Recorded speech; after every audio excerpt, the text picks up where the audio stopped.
It's the $600 billion global space economy. What we don't know about space really excites me. There's so much to learn about it. And the race is on. A tireless pursuit to reach for the stars and achieve all orbits and all planets. So how soon could you or I travel to outer space? This is a really new chapter for the human race, and I think we can all go one day. And is Australia finally ready for blast-off? But it's just far more beautiful than you could ever imagine. Just the colour of the atmosphere was like the most brilliant sapphire I've ever seen in my life, just glowing as a thin sort of shield over Earth. Dr. Chris Bosshausen has just returned to Earth after becoming the third Australian to travel to space. Oh, Jesus.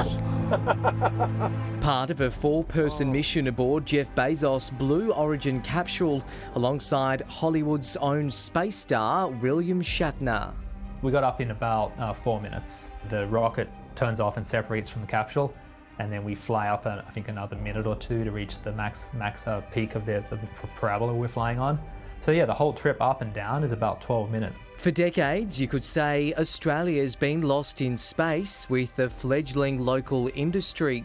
But could it become a key player in a new era? Australia has, for a very long time, really been denied access to space.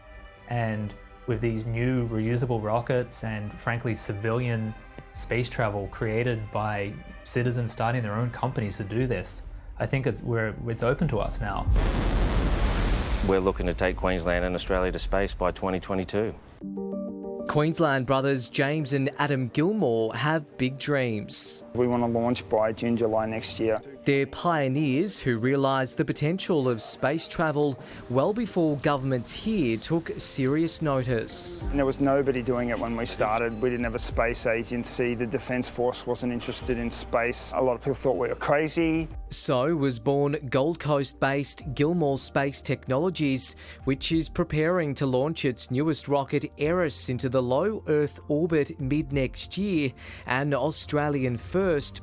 It'll carry cargo-like satellites of up to 300 kilograms. And then look at further missions to deep space and supporting Moon and Mars missions as well. They plan to launch from a new site at Abbott Point near Mackay in North Queensland. What we're looking to do is be the FedEx or TNT of on-demand, cheap and reliable and affordable access to space.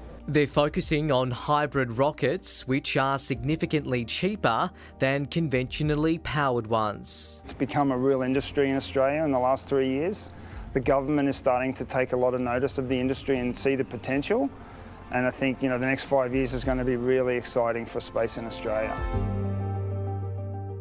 We're going back to the moon.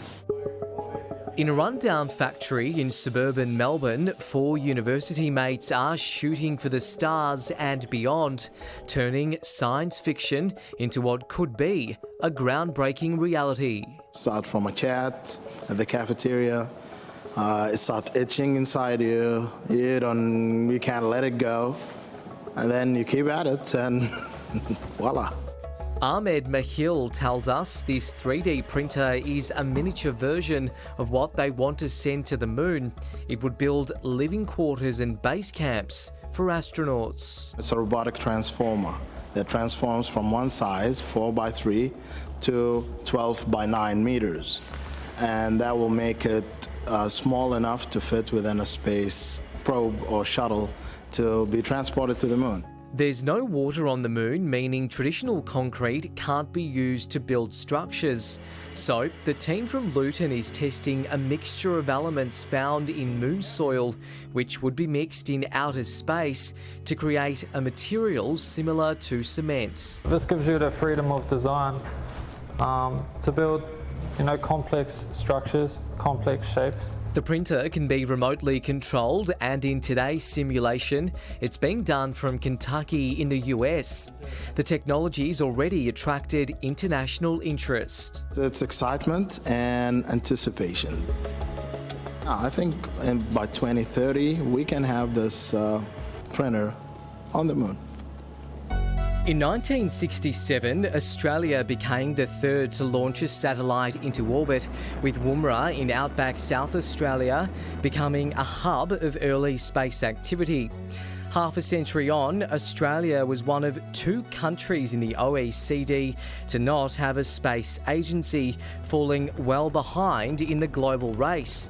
But that is changing. Really catalyse the nation around the opportunities we have in space. The Australian Space Agency was launched 3 years ago. Heading it up, Enrico Palermo, who quit his 14-year stint at Virgin Galactic. Today we see a lot of building momentum in the sector. We're seeing private companies of all sizes, from startups to primes, hiring in space. Bolstered by a recent announcement that an Aussie-made rover will be sent to the moon under a deal with NASA, in a bid to find a source of oxygen critical to establishing a human presence. We're approving spaceports that are going to return Australia to being a launching nation for objects into space. And this is across a backdrop of global investment, which is rocketing high around the world. Right now, space travel is only for the millionaires and billionaires of the world. But how soon could us common folk become explorers too? I think there's about another 10 or 20 years of technology development ahead of us. My vision for the future of space is that we live and work there, and it's a natural part of our economy.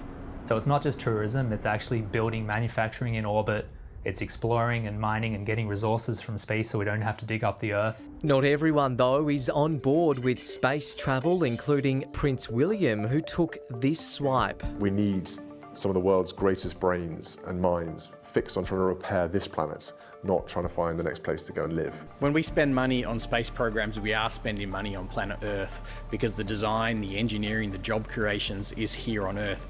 But importantly, space technologies affect virtually every aspect of modern day life, whether it's navigating around our cities, whether it's knowing what jacket to put on tomorrow to understand the weather forecast. Back at Gilmore's Queensland headquarters, big things are on the horizon.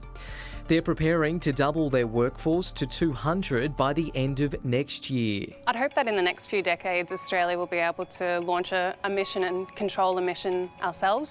Not many of us can say we make rockets for a living.